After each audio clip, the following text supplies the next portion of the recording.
Salut à tous, bienvenue sur la chaîne Techno 0 Net. Allez, aujourd'hui, journée petite vidéo pratique, puisqu'on va tout vous dire sur le cloud, le fait de pouvoir stocker toutes ces données personnelles en ligne. Dans le ciel, enfin dans le nuage, le cloud c'est quoi? Comment ça marche? Avantages, inconvénients.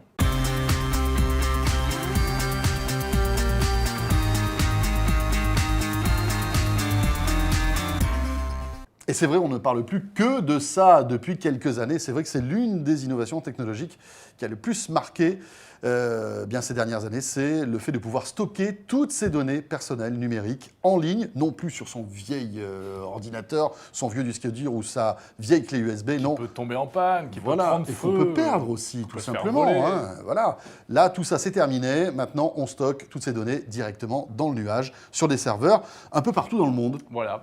Donc, quel type de données? Des documents écrits, des tableaux, des tableurs, des photos, des vidéos. Bon, les vidéos, c'est un petit peu plus compliqué parce que ça fait des gros fichiers. Hein. Plus de bande passante, ça prend plus de temps. Ouais, et puis, il faut plus d'espace de stockage disponible. Mais ça peut être la musique aussi, hein, par exemple. La musique, bien entendu. Et tout cela pour ensuite y accéder de n'importe où, à condition évidemment d'avoir une connexion Internet.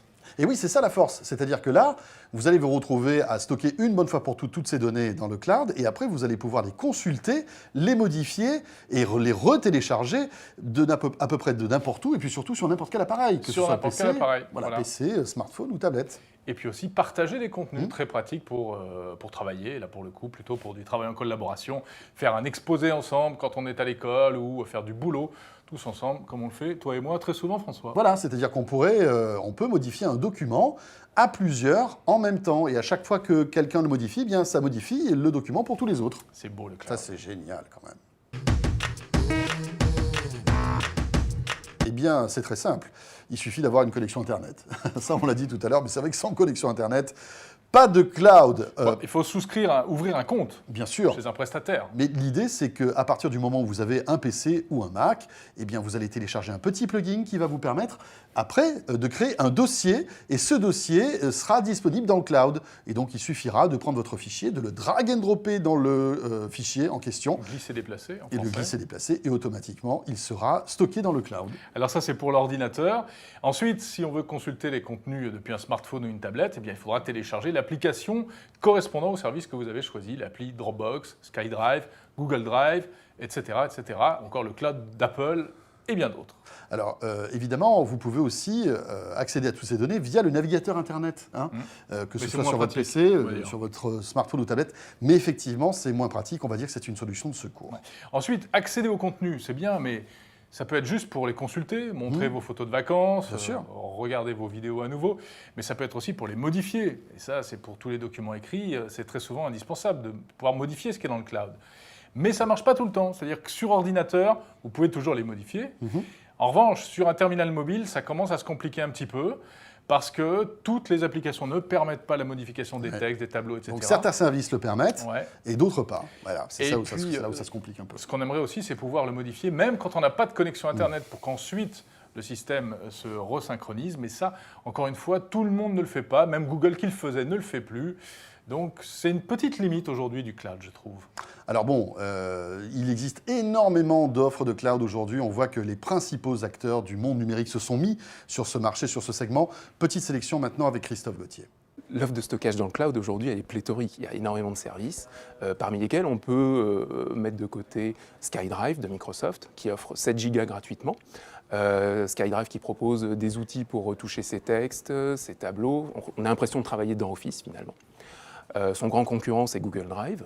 Google Drive qui offre lui aussi des outils de bureautique. Google Drive fonctionne parfaitement avec l'environnement Android, tandis que SkyDrive, lui, il fonctionne parfaitement avec Microsoft, tous les outils Microsoft, Windows Phone, Windows 8 également. Un autre concurrent, c'est Dropbox. Dropbox, lui, il a la particularité de fonctionner un peu partout. Il n'offre que 2 Go à la base, mais en revanche, on peut très facilement augmenter cette capacité grâce à des parrainages. On invite ses copains et on peut avoir jusqu'à 18 gigaoctets de stockage gratuit.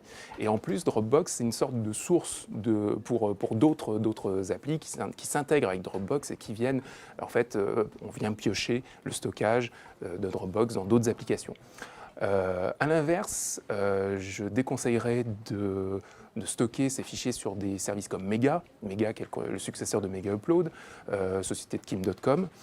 Kim.com, qui est une personne qui a été mise en examen, qui a des énormes ennuis avec la justice américaine, qui risque d'être extradé vers les États-Unis. Donc là, je déconseillerais d'utiliser ce genre de service pour stocker ces fichiers. De plus, les fichiers qu'on stocke sur des services comme Mega, qu'on stocke sur des services comme RapidShare ou d'autres comme ça du même genre, ne sont pas conservés très longtemps. Généralement, au bout de 3 à 4 mois, les fichiers sont supprimés automatiquement. Voilà pour ce petit tour d'horizon rapide des offres de cloud. Pour en savoir plus, direction 01net.com. Et le cloud qui est le meilleur allié de votre smartphone, notamment si vous êtes un amoureux des photos. Ah oui, c'est vrai. C'est vrai qu'aujourd'hui, avec un smartphone, on fait de très très belles photos et la plupart du temps, on a vraiment mal au cœur quand on perd son smartphone avec toutes ces photos qu'on n'a pas forcément sauvegardées, etc. Ouais. Et bien là, avec les applis dont on vient de parler, des applis de cloud, automatiquement, à partir du moment où vous prenez une photo avec votre smartphone, elle est stockée sur le cloud, ce qui fait que même si vous perdez votre smartphone, eh bien vous retrouverez toutes vos photos et ça, c'est quand même génial. Ouais, c'est vrai qu'on trouve ça maintenant chez tout le monde, hein, Apple, Microsoft, Samsung même, qui fabrique des appareils photo et qui vous offre en prime un petit bout de cloud. Alors juste une chose, ne pas oublier d'activer cette fonction lorsque vous avez votre smartphone parce qu'autrement ça ne marchera pas. Question quand même que vous vous posez très certainement, quid de la confidentialité des données et de ce qu'on pourrait appeler la pérennité des données? Est-ce que je vais retrouver toutes mes infos? Est-ce que personne ne va les fouiller dedans? Alors bon, à ce jour, il n'y a pas eu véritablement de piratage massif de données personnelles sur le cloud. Parce que tout ça est crypté, tout ça est sécurisé, bien évidemment. Les serveurs, c'est quand même quasiment ce qui est de mieux protégé aujourd'hui sur la planète, les serveurs informatiques. Oui, parce qu'en plus, toutes ces sociétés jouent leur image, en quelque sorte. Bien sûr. Si demain éclate au grand jour un scandale de données piratées sur tel ou tel service, eh bien, ça fera une très mauvaise publicité. Donc, on peut imaginer que toutes ces sociétés investissent beaucoup d'argent dans la sécurité. Elles s'engagent aussi contractuellement vis-à-vis de la personne qui dépose du contenu chez elle. Alors, il est vrai que les entreprises aujourd'hui, surtout celles qui travaillent sur des secteurs sensibles, préféreront notamment utiliser des prestataires français. Oui. Avec un stockage qui serait dans notre pays. Dans notre pays, plutôt que d'aller mettre tout ça sur des serveurs américains. Si vous estimez que vous avez des documents ultra confidentiels qui pourraient... Comme par exemple, je ne sais pas moi, le chéquier de Jérôme, là, effectivement, il faut que ce soit sécurisé. Exactement, je n'irai pas stocker ça chez le Big Brother américain.